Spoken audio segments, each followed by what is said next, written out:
The guitar string caught the November air like a whispered apology. It wasn't in perfect tune. It never was. But at 7:52 p.m. on Montague Street in Bloomsbury, London, nobody who heard it that night would ever say it sounded wrong. Thomas Hayes sat on the wet cobblestones with a 1981 Yamaha FG335 across his lap. Cracked body, a bridge lifting at one corner. Strings worn so thin they had no business holding pitch anymore. His work boots had dried concrete on the soles. His jacket had been patched at both elbows. He was not busking. The guitar case was closed flat beside him. No open lid, no cup, no cardboard sign. He wasn't playing for anyone on that street. He was playing for the light. Third floor, a building 2 streets over on Bing Place. Thin curtains, warm glow behind him, and a small silhouette. A girl, 9 years old, standing at the glass with one hand pressed flat against it. She watched every night, had watched every night for 3 years. And every night when Thomas finished, he looked up, found her in the window, and nodded once. She turned off the light and slept. He had not missed a single night in 1,097 days. He was 4 bars into the bridge, the part his wife once told him to breathe through, never rush, when the officer arrived. Complaints from the restaurant on the corner. 3rd night in a row. Professional, not unkind, but firm. He needed to move along. Thomas looked up at the window. Ellie was still watching. 8 minutes, he said quietly. I just need 8 more minutes. The officer reached down toward the guitar case. For a moment, no one moved. The whole street seemed to hold its breath, the passing headlights, the distant rumble of a bus on Southampton Row, the muffled dinner noise bleeding through the restaurant glass. Everything suspended, everything waiting. Then a hand came down on the officer's shoulder from behind. The officer turned around, and whoever was standing there on that wet London street made a man in full uniform take one slow, deliberate step back. Before I tell you who was standing on Montague Street that night, hit subscribe right now, because what happens in the next few minutes is the kind of story that only comes along once, and you need to see it all the way to the end. But the story didn't start on that street corner. It didn't start with a police officer or a restaurant complaint or a broken guitar lifted into November cold. It started the way most things that matter start, quietly, inside 4 walls, with a bowl of cereal and a school bag already packed by the door. That morning, Thomas Hayes woke at 5:15. He always did. Site prep work started early, and concrete didn't wait. He moved through the small flat on Marchmont Street the way a man moves when he's learned to be quiet. Kettle filled without clanking it, cupboard closed without slamming it, every motion reduced to its minimum, so the girl in the back bedroom could sleep 20 more minutes before she had to face the day. The flat was small, but it was clean in the way that takes real effort when you don't have much. Dishes stacked level, floor swept, a child's drawings pinned in a straight line along the hallway wall. And leaning against the kitchen door frame, always in the same spot, always dusted, even when everything else was touched last, was the guitar. A 1981 Yamaha FG335. Cracked body, a curl of lacquer peeling near the sound hole. One corner of the bridge beginning to lift away from the wood. Ellie appeared at 7:15 in her school uniform, hair still damp, bag already on her back before she sat down. 9 years old and already carrying herself like someone who understood that mornings didn't wait. She ate her cereal without being told. She checked her bag without being reminded. Thomas watched her from the kitchen doorway and felt the thing he always felt in the mornings. Something between pride and a grief so old it had stopped having sharp edges. Her name had been Judith Hayes. Judy, 38 years old when the diagnosis came. Pancreatic cancer, February 2017. From the first appointment to the last morning, 11 weeks. The kind of timeline that doesn't give a man enough space to prepare. The kind that just arrives and dismantles everything, and then goes quiet. leaving behind a 9-year-old who checked her own bag and a man who had learned to fill a kettle without making a sound. Thomas had been a secondary school music teacher before. Wandsworth, good at it, the kind of teacher students remembered years later. He lost the position 8 months after Judy died. Not fired, just couldn't hold the classroom anymore. He'd stop mid-lesson, hand on the board, and hear something that wasn't there. A voice correcting his tempo, a laugh from somewhere behind the last row. He'd stand with his back to the students until it passed. It didn't always pass quickly. Sight prep came next. Concrete and early mornings, and hands that used to teach chord progressions, now learning a different kind of pressure. He didn't complain about it. Work was work. Ellie needed school shoes in September. The boiler needed a part in December. The guitar needed new strings in March, and he bought them before he bought himself a winter coat.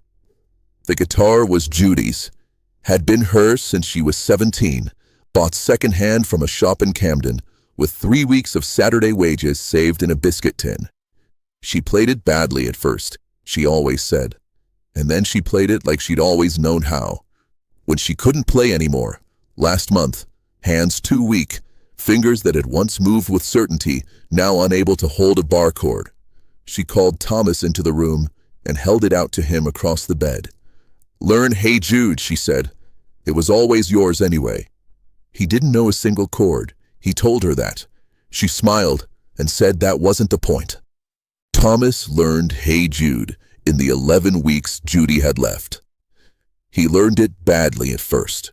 Fingers refusing the chord shapes, tempo unsteady, the bridge collapsing every time he tried to move through it cleanly.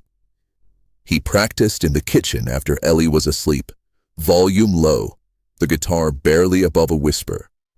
Judy corrected him from the bedroom. Through the wall, in a voice that was getting quieter by the week, she told him where he was losing it. "The bridge breeze," she said one night. "Don't rush it. Let it open." He played it for her on the last morning she was fully awake, March 14th, 2017. He sat in the chair beside the bed and played the whole song through, bridge included, slow, the way she'd taught him. And she kept her eyes closed the entire time, but her left hand moved, just slightly, index finger tapping the blanket, keeping time. He chose Montague Street because Judy had loved it. Not for any famous reason, not for any history he'd read about. She simply loved the way the stone buildings held the light in the late afternoon. The way the street felt like it was keeping something the rest of the city had forgotten. She used to stop in the middle of the pavement and just look up. "These stones remember things," she'd say, even when nobody else does. He first played there 6 days after the funeral. Sat on the wet pavement at 7:52 p.m., the precise minute her heart had stopped that Tuesday morning. The mirror image of that moment, placed in the evening so the day could hold both ends of her, and played the song from beginning to end. When he finished, he looked up at the third-floor window of the building on Bing Place. Ellie was at the glass. He hadn't known she was watching. He nodded once, not thinking. She turned off the light and slept. He came back the next night, and the night after that. 1,097 consecutive nights. The restaurant on the corner was called Price's, owned by Leonard Price, 58 years old, silk tie even on a Tuesday. The kind of man who described himself as detail-oriented and meant it as a compliment. His dinner service ran 6 to 10. He had linen tablecloths, a short wine list he'd curated personally, and a front window table that looked directly onto the stretch of pavement, where Thomas sat every night with a broken guitar and played the same song into the cold London air. Price had complained to the council first. Noise ordinance. The guitar wasn't loud enough to qualify. He complained to the building management. Technically a public pavement. Nothing they could do.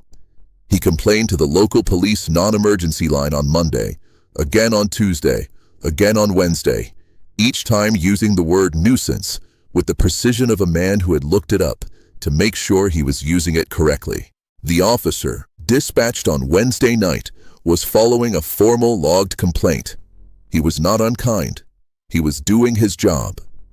But the job, on that particular night, put him between a man playing a song for a dead woman and a daughter watching from a window 3 floors up, and then placed a hand on his shoulder from behind that changed everything. Drop a comment right now. Where in the world are you watching this? I want to see who's here for this story. And if you haven't subscribed yet, do it now, because Section 4 is where everything breaks open. The man who put his hand on the officer's shoulder was not large. He wasn't loud. He had his other hand in his jacket pocket, and he'd been walking down Montague Street alone. No entourage, no assistant, no one ahead clearing a path. He had come from a dinner in Bloomsbury with an old friend, a producer he'd known since the 60s.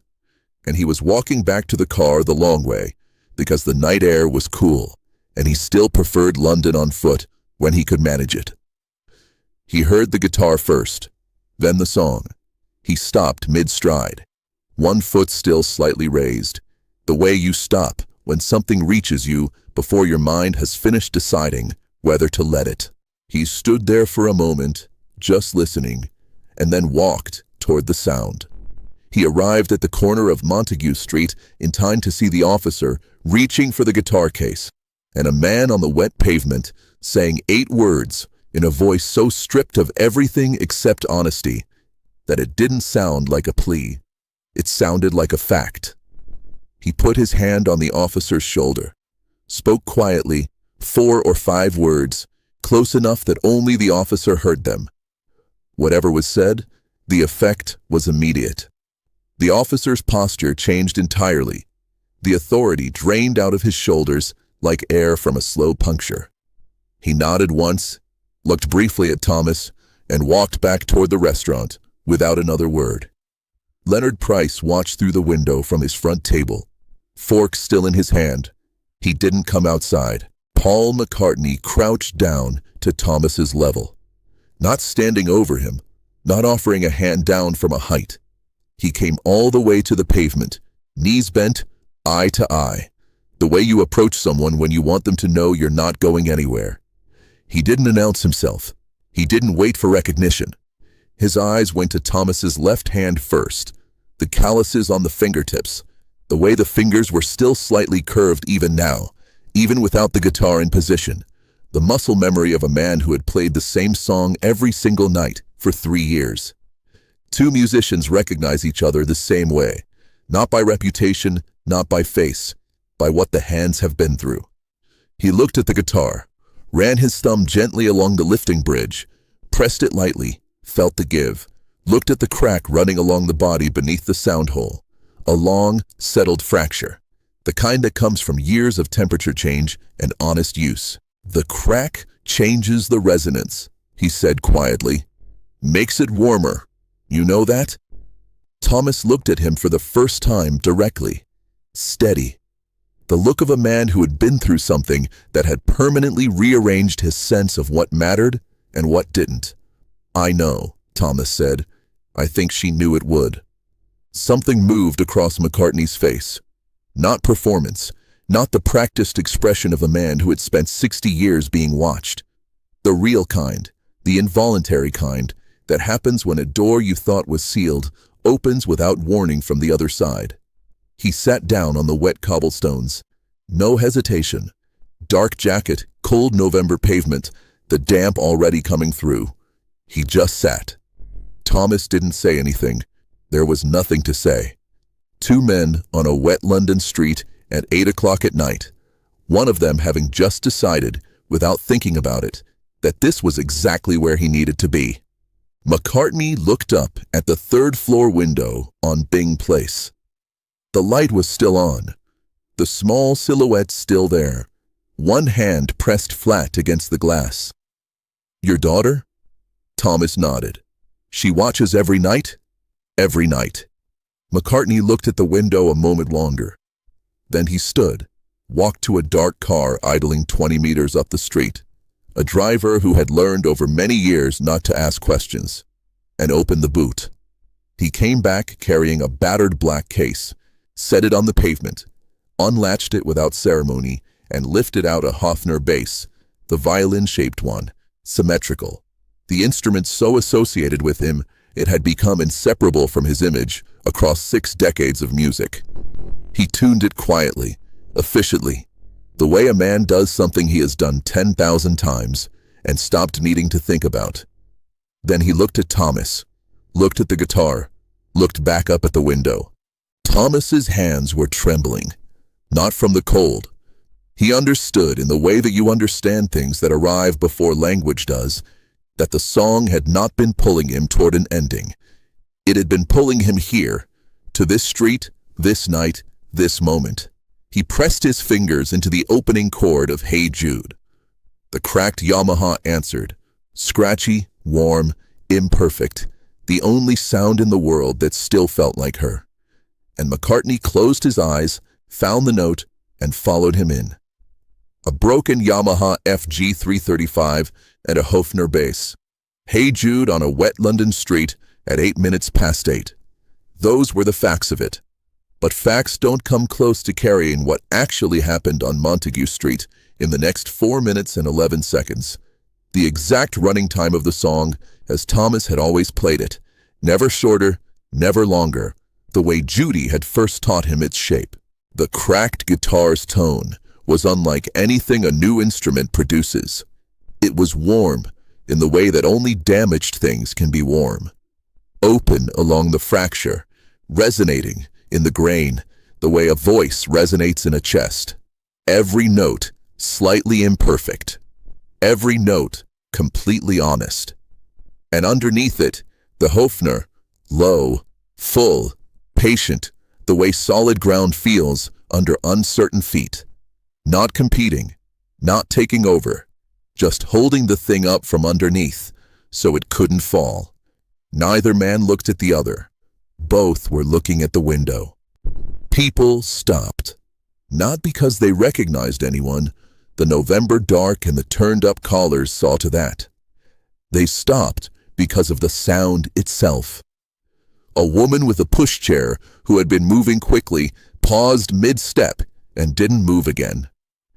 2 university students crossed from the other side of the street without deciding to. An old man walking a terrier sat down slowly on the low wall outside the building behind them, and the dog sat beside him without being told, and both of them just listened. Leonard Price stood at the restaurant window, fork still in his hand, forgotten. The linen tablecloth, the curated wine list, the carefully maintained dinner service, none of it existed for him in that moment. He was just a man looking through glass at something happening on the other side of it. And Ellie, still at the window, past her bedtime now, long past it, and no one had come to tell her to sleep. She had both hands on the glass. She didn't know the man beside her father. She couldn't have named him. She only knew that her father was not alone on that street for the first time in 1,097 nights. And something about that fact had unlocked a feeling in her chest she didn't have a word for yet. Then they reached the bridge, the place Judy always said to breathe, the place Thomas had collapsed every night for the first 3 months until her voice through the wall had steadied his hands. He breathed through it. McCartney breathed with him.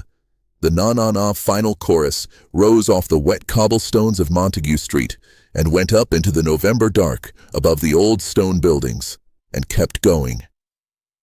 When the last note faded, Thomas reached into the sound hole of Judy's guitar. His fingers found the edge of the folded letter. He didn't pull it out, not yet. He just left his fingers there, touching it for the first time in 3 years, while the strings above his wrist slowly stopped vibrating, and the street came back to itself around him. McCartney took a pen from his inside pocket. He leaned forward without asking, and wrote something on the cracked body of the Yamaha. Not a signature, not a name, one word. And Thomas would look at that word every single night for the rest of his life. If this story is reaching somewhere real, subscribe right now. Don't scroll away. Section 6 is where the letter opens, and what's inside it will stay with you. McCartney closed the Hofner case without ceremony. He stood, shook Thomas's hand, both hands, the full grip, the kind that means something, and looked up at the third-floor window one last time. The light was still on, Ellie still at the glass. He held her gaze for a moment, then nodded once. The same nod Thomas gave every night. Then he walked back to the car, and the November dark took him. Thomas sat alone on the wet pavement for a long time after the taillights disappeared. The old man with the terrier was still on the wall nearby. He didn't leave until Thomas did. Didn't say a word. Just sat there in the quiet, the way decent people sometimes do, offering nothing except their presence, which was everything. Leonard Price had already gone home. No word to anyone. Thomas opened the letter at the kitchen table at 9:40 p.m. Ellie was asleep. He had gone up, found her already in bed, eyes closed, the kind of deep sleep that comes after something large has moved through a child's understanding of the world. He sat in the kitchen with the kettle cooling beside him and the flat quiet, except for the radiator ticking in the corner. Inside the envelope were two things. The first was a folded piece of staff paper, Judy's own handwritten arrangement of Hey Jude, slower than the original, notated in her careful hand across 4 lines. At the bridge section, in ink slightly darker than the rest, as though she had pressed harder, a single instruction: breathe here. The second was a photograph.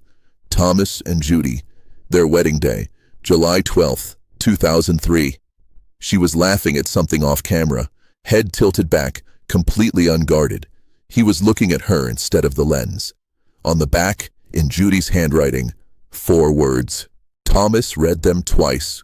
Then he set the photograph down very carefully on the kitchen table and did something he had not done in 3 years. He cried. Not the compressed, managed kind he had taught himself in the months after she died. The other kind. The kind that means something has finally, after 1,097 nights, come fully loose. Thomas Hayes returned to teaching in September 2021. Different school, a secondary in Hackney, East London, the kind where the corridors are loud and the classrooms take time to settle. He ran a class he designed himself, outside the standard curriculum that the head teacher approved after reading his 1-page proposal twice. He called it Songs That Stay. Not music theory, not grades or examinations or technical assessment. Just songs that had found people at the exact moment they needed finding, and the stories of how that happened. It filled every term. Ellie turned 13 in the spring of 2023. She plays guitar now, the Yamaha FG335, repaired by a luthier on Essex Road in Islington, bridge re-glued, new strings fitted, the long crack along the body sealed but still visible beneath the lacquer. She plays it that way on purpose. She says the crack makes it sound warmer than any guitar she has ever heard. On the body of the Yamaha, in blue biro ink, slightly faded now, but never removed, one word in a familiar handwriting that was not Thomas's and not Judy's. Thomas kept the photograph on his desk at school. Students asked about it sometimes. The woman laughing, the man looking at her instead of the camera. He would turn it over without explanation and let them read the 4 words Judy had written on the back. 4 words that a man had carried inside a broken guitar for 3 years without knowing, and then opened on a wet November night on a London street where someone sat down beside him and played. If this story stayed with you, subscribe so you never miss what comes next. These are the stories worth keeping. Every single one.